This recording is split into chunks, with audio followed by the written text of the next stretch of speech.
This is Founder Fundraising Feedback. If you're new here, welcome. If this is your second or third time, welcome back. So if you're a founder that has questions about the fundraising journey, throw your question in the chat. If you don't know where to find investors, what they look for, what should be in your pitch deck, what should be in your data room, feel free to throw it in the chat. You'll have my best effort to answer it. I made my first 10 angel investments with Jason. So out of my 69 portfolio companies, I invested in my first 10, including my recent exit, Meowtel, with Jason. I read his book, Angel, about 9 years ago, changed the way I looked at venture, helped me start my angel investment journey. I've read that book or listened to it now at least 8 times. This is before the All In podcast and everything else he does. I was one of the first 1,000 members of his launch syndicate, which is where I started my angel investing career. I think the world of what Jason's done, what he's done for the angel investment profession, and more importantly, what he's done for founders. I probably have 15 portfolio companies that Jason and his launch syndicate have changed the trajectory and changed their lives. I'm a huge fan of what he's done. What's my TikTok live schedule? Grass. I've done them all over the place. During the week, I do them either at noon, 5 or 8 p.m. Eastern. Just depends. I rotate them. That way I can hit different audiences, East Coast, West Coast, different time zones. I have a lot of European founders that view these, so I try to shift the time zones.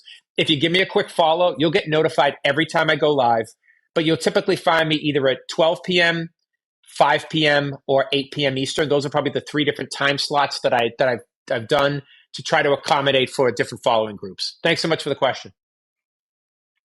Hector signed up for the newsletter. Great. For those that are looking for the newsletter, there's a little yellow up arrow at the bottom left of the screen. I do a free newsletter every Wednesday. It's tips and tactics on fundraising, pitch decks, what it takes to win as a founder. Little yellow up arrow, bottom left. Feel free to join it. It's completely free. Is it okay for a small startup to have a CTO that's really more advisory and not full-time? Anybody, to be honest with you. But someone's going to want to know that, someone in the company that works on it full-time is technical, especially if you're going to raise outside venture funding. But in the early stages, yeah, that's probably fine. I know, Chris, isn't that sick that Jason's book is 9 years old? It's still applicable to this day, because it's not just about how to get into angel investing. It's how to treat founders, how to provide value besides the capital. I mean, those are the most important things. We are a SaaS company, would like to get funded. How do we work with you, Steve?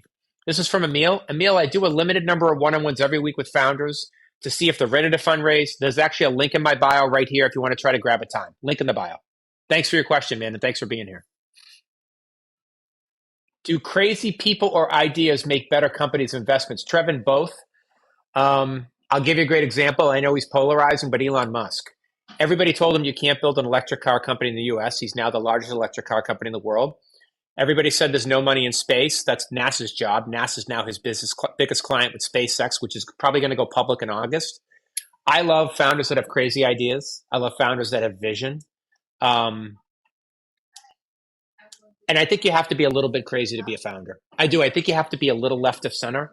I'm a founder myself. I spend my entire day working with founders. It's Saturday at 3:00 in the afternoon. I'm talking to 2,000 founders on TikTok. Why am I doing this? It's nuts. It makes no sense. But and my wife's sitting over there going, well, Lee, just shut up and stop talking to founders. But this is what I do. You have to be a little bit left of center to do this. Do both. So I do a bunch of free content, Emil. I post 40 times a week across TikTok, Instagram, LinkedIn, and X for free. I do these lives 5 times a week for 10,000 founders for free.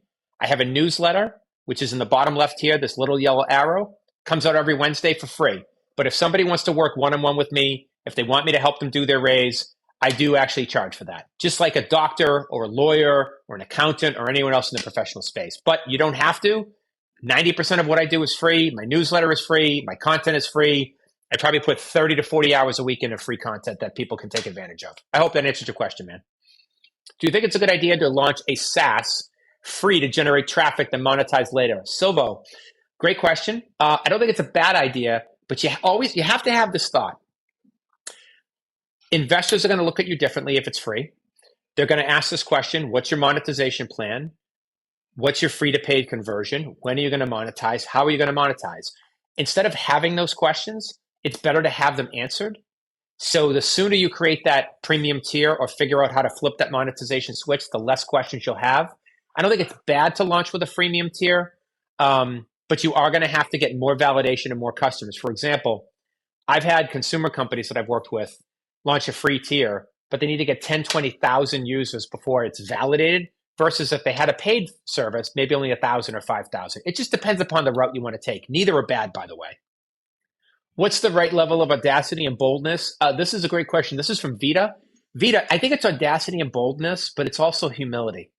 You can be very audacious and bold, but still be humble and coachable. I think it's a combination of the two. It's a fine line, but I think you have to have both in this life. You're one of those crazy guys. I love it. What's the most important thing in starting a brand today? I would argue authenticity. For example, I'm not everybody's cup of tea, but I think people are going to have a hard time saying I'm not authentic. I say what I believe what I say. I try to provide kind candor to founders. If anybody says, Steve, why should we work with you? I'm like, here's the cell phone of 5 founders I've raised $20 million for. Call them and call me back. They are the best judge of what I do and how I do it. So, check size. Of the 69 companies I've invested in, my investment group has done everything from $50,000 to $400,000 and everything in between. It depends upon the round, how much they're raising, the round dynamics, how much revenue they have. There's a lot of things that go into how big the check size is. Any tips on walking into a conference of investors? Yes, be yourself, be candid, get your 30-second elevator pitch down. If you can't describe who you are, what you do, who you're helping, your traction in 30 seconds, you've said too much. The best thing you could probably do, see a code, get your elevator pitch down if you're going to a conference. Have I reviewed a pitch deck? I review pitch decks every day. I get 30 in my inbox every week. Hector, check out my website. You can shoot it to me there, handsonangel.com. What's the most common gotchas in pitching? Friends and family. Not being candid, not telling your friends and family that every dollar they give you, there's a 50-50 shot you're going to lose it. Putting terms that are too high, too early, like not giving investor-friendly terms, knowing that this is the riskiest round you're ever going to raise. Making the check minimum too big, asking for 20, 30,000 when you probably could take a $10,000 check. Those are probably the biggest mistakes I see when it comes to friends and family round. And friends and family round doesn't mean a rich uncle.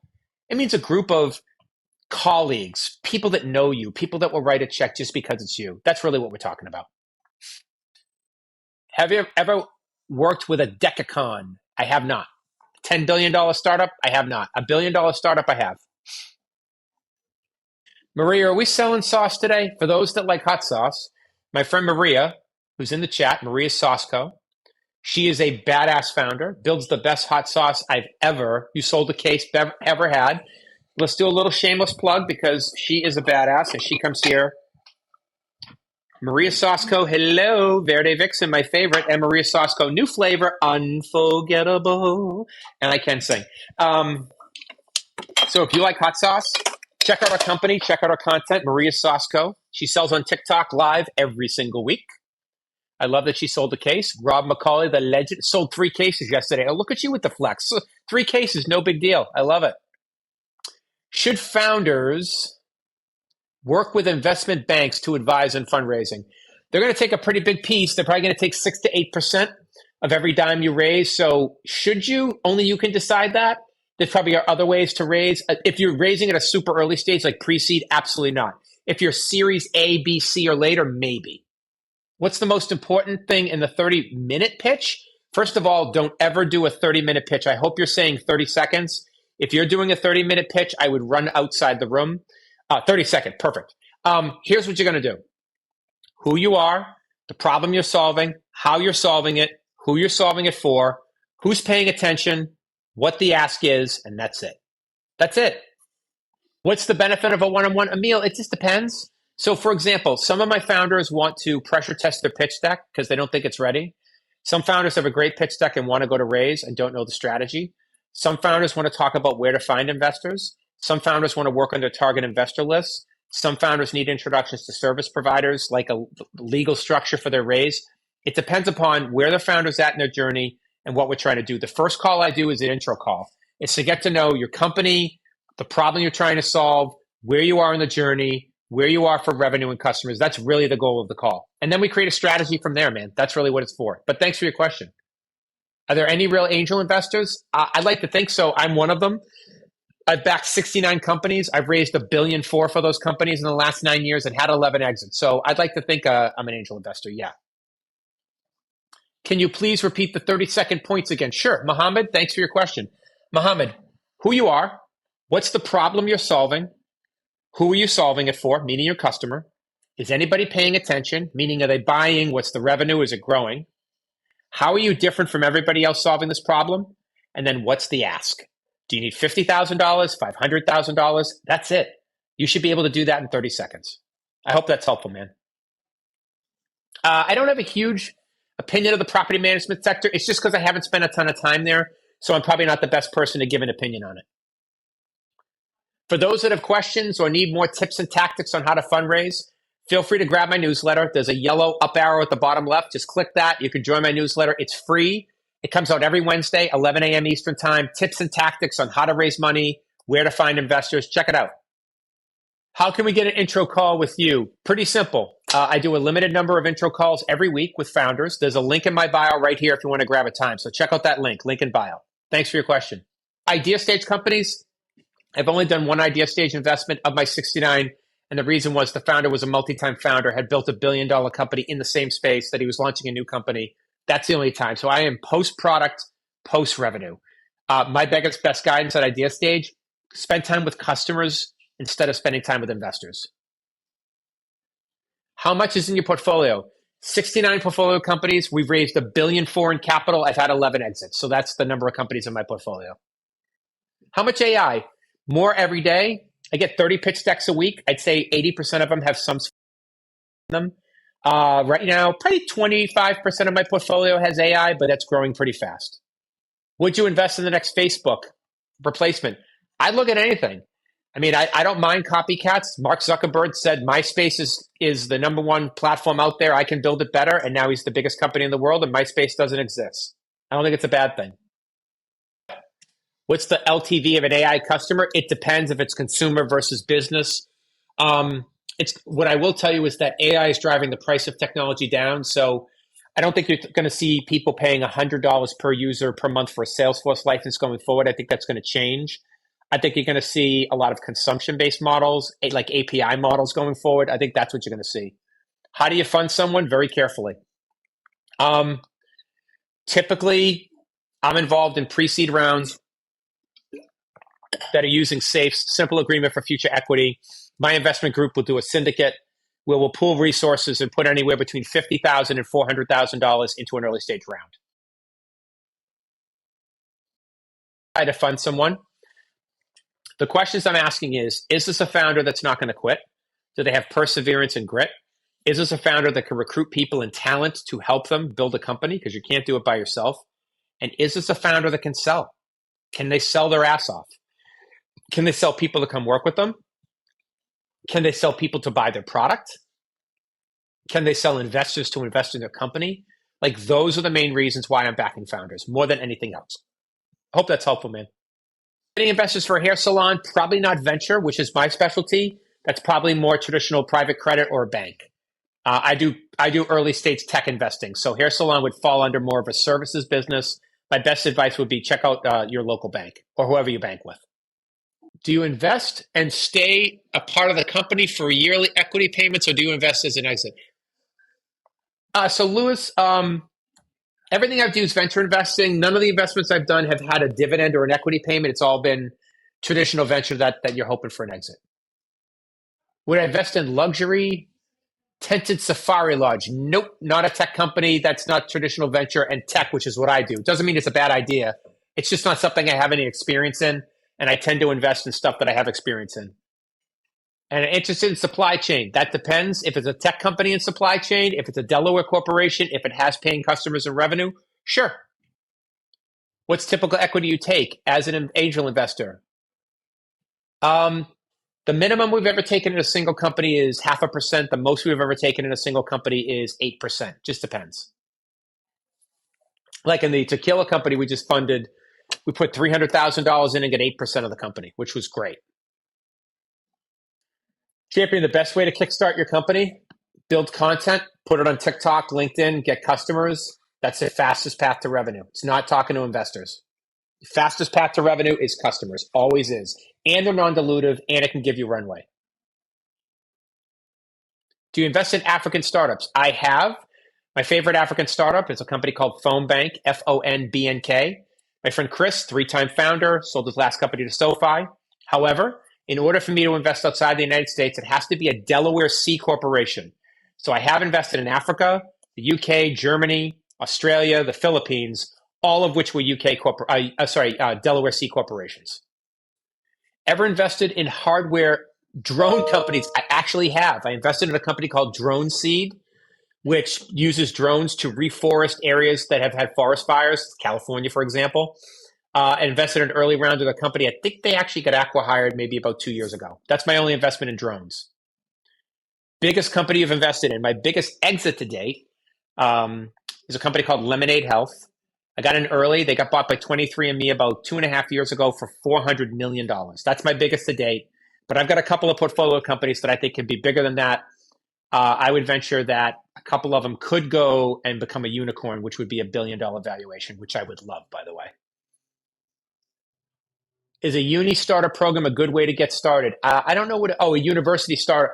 I'm in the Northeast. Some of the greatest universities in the world are here, and a lot of them have accelerators. I spoke at Babson College last week. Top 100 Business School has an awesome accelerator. It's a great way. How do we get in contact to pitch you? I do a certain number of one-on-ones every week with founders. You can grab a time. There's a link in my bio right here. So Sylvia, if you want to grab a time, link in bio right there. Have I worked with a zero CAC company?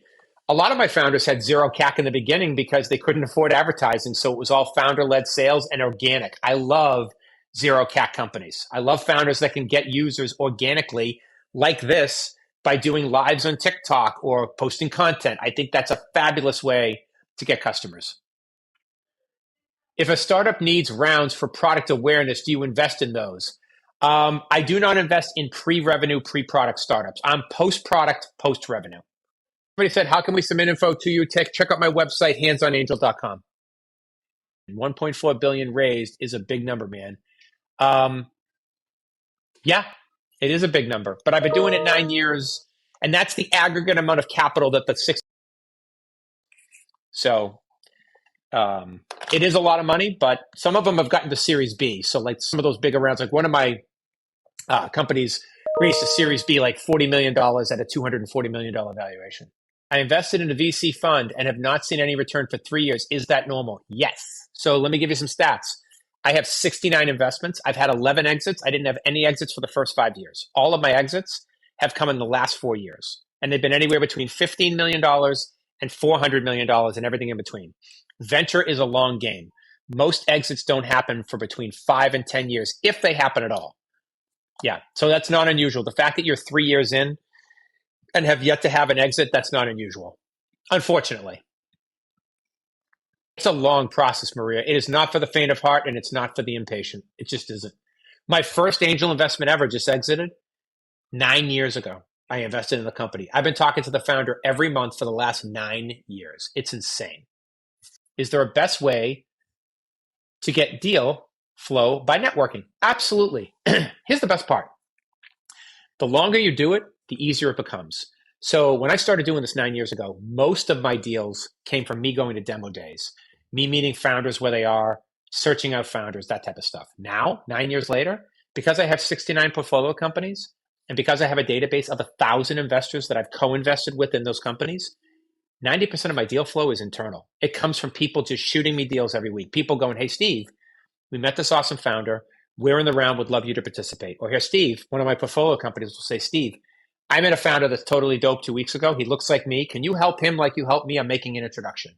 Nothing is better than getting a warm lead like that. And I get those. I'm very fortunate to get them every single day. It's awesome. Absolutely awesome. Your network only works when it's worked. A network needs to be worked daily. I probably work, 70 hours a week, 70, 80 hours a week. I'm an idiot, but I'm a founder. That's what we do. 50% of my time, 50% is spent on helping founders grow and making introductions. The other 50% is what you just talked about. It's networking. It's talking to other investors that I can co-invest with. It's talking to ecosystem builders. It's talking to my colleagues at Techstars who are helping founders win. 50% of my time is building this network. And because my network is the most valuable commodity I have, There isn't anything that I can't solve from a business perspective for one of my founders with my network. If my friend Maria from Maria Sosco said to me, Steve, I need a lawyer, I got her. She said, I need an accountant, I got her. She needs a bank, I got her. She needs a dev, I got her. There isn't any business problem she could come to me with and I can't solve with 2 or 3 emails or texts in about 5 minutes. That is what you want. You want a network like that where you can solve problems because it creates opportunities for you. Great question, by the way. Are AI agencies attractive to investors? Agencies, probably not. That's more of a services business. If it's a tech company, yes. If it's an agency, probably not. That's not really typically a venture scale business. How did I get my start? Thanks, Gideon. I was a public market investor for about 25 years. 9 years ago, I left corporate life to become a founder myself. I'm on my second company now in 9 years. And I wanted to lean into alternative assets, things that did not behave like the stock market, things like art and wine, crypto, and things like startups. Because startups aren't publicly traded companies. They behave very differently than stocks and real estate. They're a much more of a longer term investment and they can give very high returns. They're also high risk.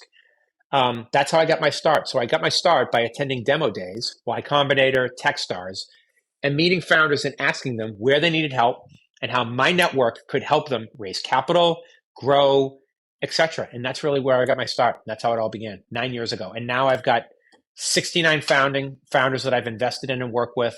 I've talked to 6,000 founders in the last 9 years, and my life is so much fuller and richer. Some of my founders are in this room right now.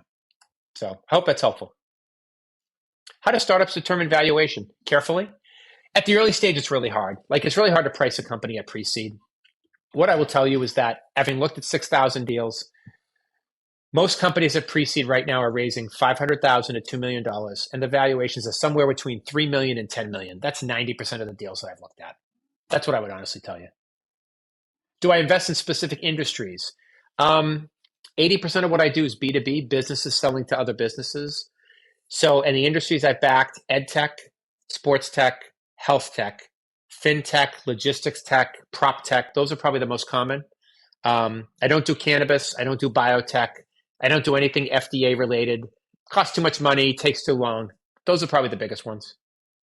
What I think about the sports industry, I love the sports industry. I'm a former college athlete myself. I played lacrosse in college. I live in one of the best sports cities in the world.